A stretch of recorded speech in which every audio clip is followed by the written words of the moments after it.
Muy buenos días amigos y bienvenidos nuevamente a Sin Pauta. Este es un programa muy especial que va a requerir de toda su atención para poder entender un problema muy complejo. Ustedes habrán leído que las aerolíneas en el Perú van a obtener un beneficio inadecuado o inapropiado y hay una gran discusión sobre una ley del Congreso promovida por el Fujimorismo para crear un subsidio o exoneración o privilegio o beneficio, llámenlo como quieran, para las aerolíneas que funcionan en el Perú y para que puedan importar aviones sin pagar arancel e IGB. Este es un tema bastante complejo desde el punto de vista tributario y hay que explicarlo despacito. Y para eso hemos invitado al doctor Eduardo Sotelo, que es abogado, docente de la PUC, por supuesto, pero también director de la Maestría de Derecho Tributario. Gracias, doctor, por estar con nosotros. Gracias por la invitación, Romaría. Vamos a ir poco a poco. ¿Qué es la admisión temporal? Eso es lo que hay que explicar primero. ¿Qué es esta figura aduanera? Ya. La admisión temporal es un tipo de régimen aduanero que implica el ingreso de mercadería, bienes al país y temporalmente, y por esa temporalidad en el ingreso, porque no es un ingreso definitivo, entonces se le sigue una suspensión de lo que normalmente se daría si es que el régimen fuera definitivo. Entonces se sigue de este ingreso temporal de los bienes una suspensión en el pago de los tributos que gravan el ingreso legal de la mercadería. Ok, ¿no? y los tributos que gravan el ingreso legal de una mercadería en el Perú son dos: el arancel, ¿no es cierto?, y el IGB. Así es. La mayoría de productos en el Perú tiene arancel 0 o 5 y hay algunos que tienen 12, pero en general, ¿no es cierto?, los aviones, por ejemplo, tienen arancel 0. Es decir, lo que se paga es el 18% de IGB. Así es. No se paga el arancel. Así es. Muy bien. Sí. Entonces, hasta hace 2 años, los aviones ingresaban al Perú con un régimen de admisión temporal extendido, ¿no es cierto? Que les permitía meter el avión 5 años, depreciarlo a 0, y una vez que estaba en 0, ¿no es cierto?, ya no pagabas un IGB porque el bien valía 0. Así es, Okay. así es. ¿Se entendió? ¿Entendieron acá? A ver, de nuevo se los he dicho que no han entendido. Ya. El avión entraba al Perú y como tenía admisión temporal, se suspende el pago del IGB. Pero ese avión todos los años pierde 20% de su valor y la admisión temporal es por 5 años. Así es. Muy bien, llegó el año 5, el bien vale 0, ya lo tengo que internar, pero 18% de 0 es 0. Así es. Ok, las líneas aéreas están pidiendo volver a eso. Claro. Ese es el tema central. Ese es el tema central, sí. Esa es toda la historia. Así es. Y eso es lo que el Congreso ha concedido. Eso es lo que el Congreso ahora ha concedido. Ya, muy bien. Falta que lo apruebe el Ejecutivo. Falta que se vuelva a votar y lo apruebe el Ejecutivo. Pero parece que el Ejecutivo no lo va a aprobar. El ministro Yufra ha dicho que es una barbaridad. Lo que habría que explicar a los alumnos, a la comunidad universitaria, es por qué existía este régimen antes. Ya. Pero de repente, y no para corregirte, pero sí para complementar, porque, o sea, por definición, todo ingreso legal de mercaderías paga entonces el impuesto arancelario y paga el IGB en aduanas.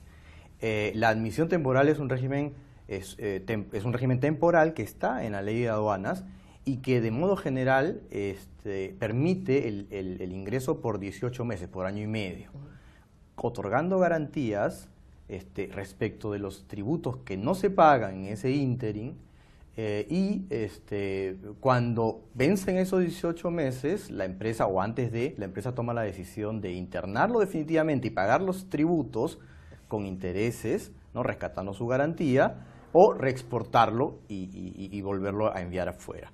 Entonces el régimen del cual estamos hablando, que además no solo fue en el pasado concedido a aerolíneas, es un régimen que es beneficio porque es más amplio del año y medio, llega a 5 como ya dijiste, no exige el otorgamiento de garantías. Eso es grave. Se combina con esta depreciación acelerada a 5 años que entonces lleva a que al año 5 claro, se alivia totalmente la decisión de internar o no internar definitivamente, porque el costo va a ser cero. Claro.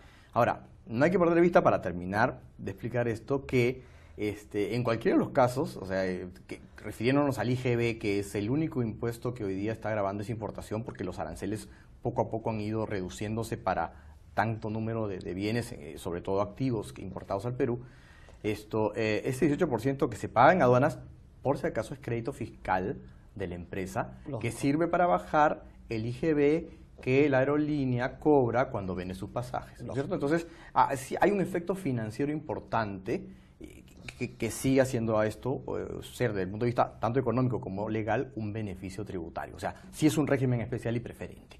Ok. Entonces, entendida la admisión temporal, porque seguramente ese es el tema que de repente los congresistas no entendían bien, hay que repetir esto. 18 meses es para todos, para cualquiera. ¿Y por qué es necesario tener ese régimen? Claro. Ahora, porque a veces hay que traer cosas, ¿no es cierto?, al Perú. Claro. Hay que perforar, por ejemplo, algo y después te llevas la maquinaria. O hay que hacer una exposición artística y después te la llevas. Claro. Una exposición cultural, te la llevas, ¿no es cierto? Hay cosas que entran y salen y no tendrían por qué pagar el impuesto. Claro.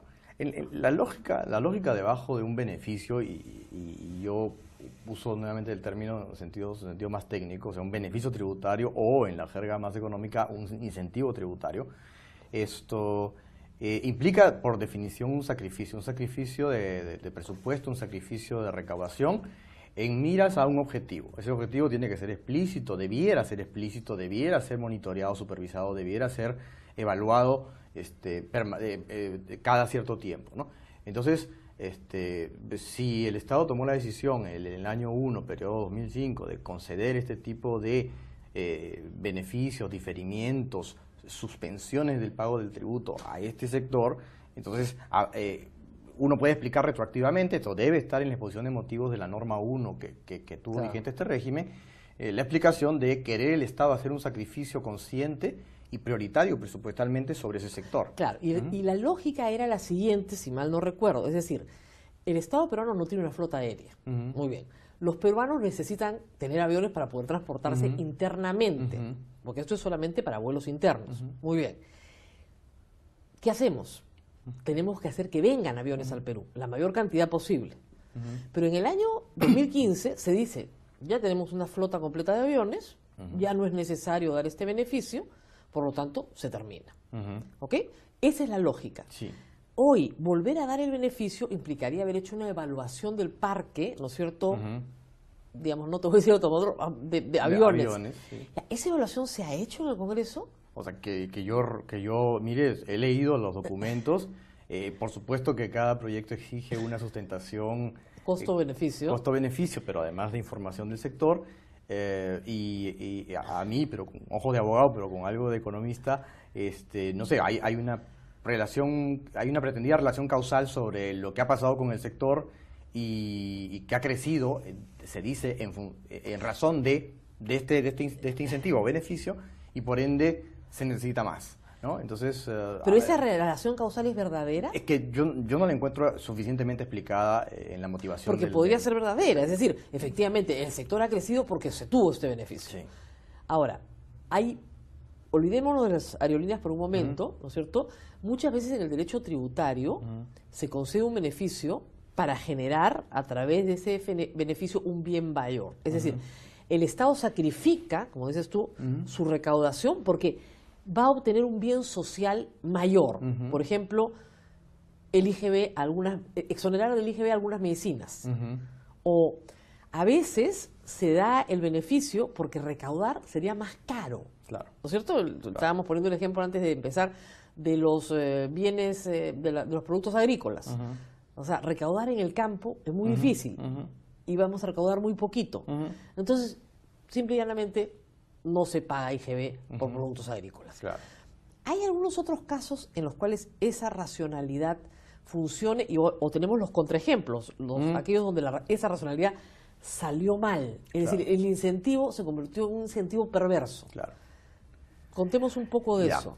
O sea, yo creo que evoca tu pregunta explicar con riesgo de sonar muy académico, pero remontarme primero a un tema mucho más general, que es sobre la bondad en general de los beneficios para producir o provocar bienestar o producir o generar mejoras en los estados. O sea, nosotros somos tributarios y somos seguidores de corrientes internacionales que han usado desde, no sé, desde que existe el sistema tributario mismo, con el efecto inverso a cobrar tributo, o sea, dejar tributo, hacer que otros paguen tarde, para efectos de diferenciar donde hay diferencias y eventualmente producir mejoras en aquellos que no tienen la idoneidad para pagar ahora o pagar todo ahora. Entonces, ese uso de la herramienta tributaria para producir bienestar, para producir cambio, para promover sectores, para promover crecimiento, está puesto en duda, en cuestión mundialmente desde los 90. O sea, desde los 90, organismos internacionales, multilaterales, están cuestionando, uno, si la herramienta tributaria es la herramienta fiscal idónea o si es el gasto directo o si es el subsidio directo. O sea, como concepto, pero como concepto no pensado desde el punto de vista meramente teórico, sino por la información recogida sobre la eficacia que han tenido en el mundo los incentivos tributarios desde los 90, es claramente una cuestión de a revisar todo. Y en el Perú incluso se abolieron en los 90 una cantidad gigantesca de regímenes de excepción, ¿no es cierto? Se abolieron, acuérdate, en la reforma de Boloña, la reforma empieza con todos los tributos quedan abolidos, solamente hay 4. Así es, tengo IGB, renta, ISC y arancel, nada más. Cuando se preguntó hacer un inventario de qué tributos tenemos, cuántos tenemos, no se sabía. Claro. Entonces, y menos sobre los incentivos tributarios, beneficios tributarios. O regímenes de excepción. Cosa que recién, digamos, el Estado no es que recién se preocupa, pero la primera señal clara sobre tener que repensar el concepto como tal, viene en el año 2003, cuando el Ministerio de Economía y Finanzas encarga un estudio y ayuda a un estudio de los Exactamente. incentivos, ¿no? Y aún cuando en los 90 se habían derogado todos los regímenes de excepción, siempre hay presión del Congreso para seguirlos creando. En 2003 se encuentra que todavía hay una cantidad importante, y por ejemplo hay un ejemplo clásico, que es el de la gasolina que no paga IGB en selva, ¿no es cierto? Entonces, el problema ahí es que el incentivo terminó siendo perverso. Claro. Claro, es que si uno... Pero suena bien, ¿no? Sí. O sea, uno no debería cobrarle pues, a la gente en la selva el IGB porque queda muy lejos, el flete es muy caro, suena bien. Claro. ¿Pero qué pasó? Claro, es que todo incentivo trae por sí mismo el atractivo de que las personas quieran sobreusarlo, trae en sí la semilla de la sobreinclusividad. Claro. Porque es ultra costoso administrarlo. Claro. Pero volviendo un poco para terminar lo que yo quería enmarcar era, o sea, punto 1, los incentivos en general están como bajo revisión, bajo sospecha, hay la revisión del concepto como tal. Pero una vez que tú aceptas que no puedes vivir porque hay diferencias en la sociedad, en la economía, sin incentivos, entonces viene lo segundo, que es pensar en qué es lo que le falta al Estado, a la sociedad, y es aquello en lo que quiere prioritariamente invertir. Gracias. ¿No? Entonces, ese análisis racional es muy difícil que el diálogo, el debate político, el tema fiscal lo acepte. Entonces, el Perú, si bien en el 2003 quiso poner la primera piedra lanzando este informe, que es de conocimiento público, está en la web del Ministerio, se generó determinado debate. Después claro, porque los intereses de cada grupo evidentemente comienzan a saltar. Es decir, por ejemplo, la gente que está en el mundo de la cultura, dice, no le pueden poner IGB a los libros. La gente que está en el mundo farmacéutico dice, ¿cómo es posible que los enfermos paguen IGB? Claro. Entonces, y parece muy lógico, sí, ¿no es cierto? Sí, y muy, como tú dices, pero la priorización... Visto verticalmente, cada uno de ellos tiene una razón y genera una empatía, una adhesión, porque oye, que la bondad del libro, la bondad de la educación, la bondad de la cultura. Así es. Pero el punto de vista es que todo alimenta un mismo presupuesto. Entonces, la visión transversal sobre, con cuáles incentivos sí voy a usar y en qué campos prioritariamente, y toda la maquinaria, digamos, procedimental para poder supervisarlos cada cierto tiempo y revisar si tuvo o no la eficacia y si no levantarlos, eso es lo que hemos tenido mucho problema en poder diseñarlo y aprobarlo, porque claro, necesita leyes, ¿no? Porque exactamente, un incentivo, eso hay que decírselo a todos también, se tiene que aprobar por ley. Es decir, dice la Constitución, solo por ley se quedan tributos, se llama el principio de legalidad. También por decretos legislativos, porque se puede delegar, ¿ok? Y también por decretos de urgencia, pero solo de forma temporal. Pero solo por ley se crea. Entonces, a los congresistas les encanta dar beneficios. A los congresistas no les gusta derogar beneficios porque te vuelves muy antipático. ¿Para quién? Para aquellos que recibieron el beneficio. Entonces es sumamente impopular derogar un beneficio y sumamente popular dar un beneficio. Salvo que, como en el caso de las aerolíneas, se lo des a un grupo de aerolíneas, a los cuales la gente percibe como un grupo rico. Entonces le estás dando a los más ricos un beneficio que no le das a los más pobres. Claro, un ejercicio que podría ser delicioso es mirar en todos los proyectos de ley que están colgados, estacionados en el Congreso, ver cuáles son tributarios y esos proyectos de ley tributarios y ver los tributarios cuáles generan ingresos, ¿no? 1, y cuáles reducen ingresos, 100. Yo te diría que la mayoría reducen ingresos, porque nadie quiere ser impopular. Nadie quiere decir, vamos a quitarle el beneficio que tiene la selva, por ejemplo. Los congresistas de la selva se levantan, el pueblo se levanta, la gente. Pero lo que no se entiende es que, vamos de nuevo, cuando uno da un beneficio a un grupo, ¿no es cierto?, el resto del presupuesto público lo pagamos todos. Así es. Tiene que difundirse el costo social en los que ya pagan y son formales o en otro sector que no tiene la suerte de estar beneficiado. Exactamente, porque hay un principio básico en derecho tributario, lo voy a decir de la forma más sencillona, ¿ya? Del mismo cuero salen todas las correas. O sea, el Estado recibe una masa de dinero y con eso tiene que pagar los colegios, tiene que pagar las universidades públicas, tiene que pagar la salud, tiene que pagar el ejército, tiene que pagar Entonces, esa masa de dinero, mientras más se reduce, menos plata hay para pagar todo lo demás, que es el sentido de la tributación. Entonces, en este tema, regresemos a las aerolíneas, ¿no es cierto?, ¿es lógico lo que están pidiendo? ¿Es lógico lo que ha dado el Estado? Lo que, digamos, el Congreso quiere dar sin un examen exhaustivo de la necesidad de aumentar el parque de aviones en el Perú?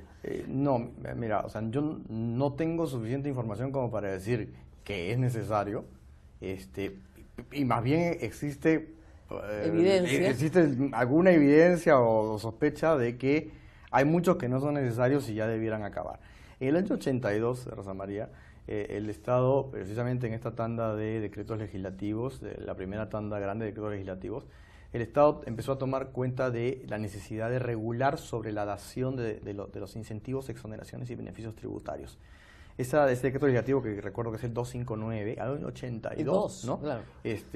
Ya se trataba de parametrar las facultades de quienes propusieran incentivos o beneficios, ¿no? Y claro, es una norma, es un viejo abuelo de la actual norma del Código Tributario que exige también que para proponer una medida de este tipo tiene que haber una sustentación de costo, una sustentación compensatoria, una sustentación de necesidad y que ese objetivo pueda servir entonces para rastrear si ese beneficio está siendo eficaz en el tiempo. Así es. Surge desde el año 82, se repite en el 95, en el 97 y también la última norma del Código Tributario, que los beneficios son temporales y que necesitan una temporalidad y que para prorrogarse necesitan una aprobación del Ministerio de Economía y Finanzas. ¿Y una evaluación? Y una evaluación. Entonces, y ahí entramos a otro tema que también trae el caso, ¿no? Claro, sí, te interrumpo. Si te voy a regalar mi plata, porque es mía, porque me tocaría cobrártela, quiero saber si la estás usando bien. Esa es la idea. Entonces, en este caso, sin un informe sustentatorio, no se puede. Y lo que entiendo yo es que el MEF mandó un informe contrario a la comisión. Y les dijo, esto no nos sirve, no solamente porque dejamos de recaudar, sino porque ya no va a generar el beneficio de crear un parque de aviones, una flota de aviones, porque ya la tenemos. Y el Congreso igual se sentó en la noticia.